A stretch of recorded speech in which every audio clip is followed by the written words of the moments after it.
DPD Ambon bakal gandeng Polresta gelar operasi pasar antisipasi timbunan barang.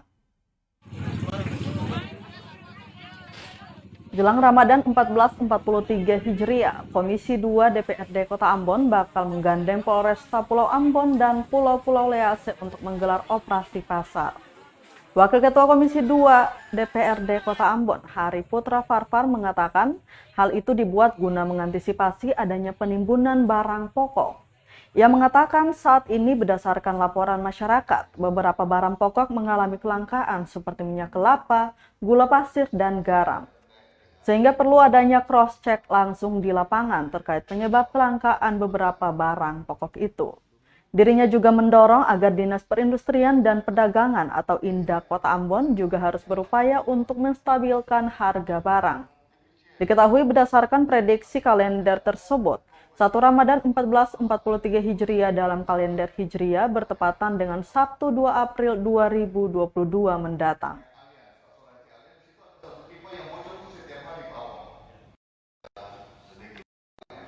Sama dengan Indak sebagai mitra ya, itu sudah kami sampaikan bahwa ini kan yang menjadi isu nasional hari ini kelangkaan minyak goreng.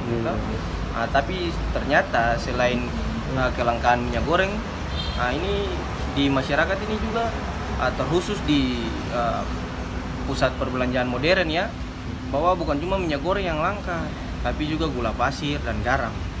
Dan sudah dipastikan bahwa kebutuhan itu untuk 3 bulan ke depan ini sudah dijamin. Ini juga yang nantinya akan kita cross check dengan fakta di lapangan, bahwa nanti sebelum hari raya nanti akan ada sidak-sidak yang nanti dilaksanakan, yang langsung dipimpin oleh pimpinan komisi juga, beserta kita gandeng juga dari pihak Polres, supaya memang kita hindari yang namanya itu mafia-mafia penimbunan dan sebagainya.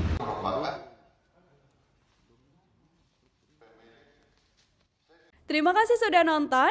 Jangan lupa like, subscribe, dan share ya.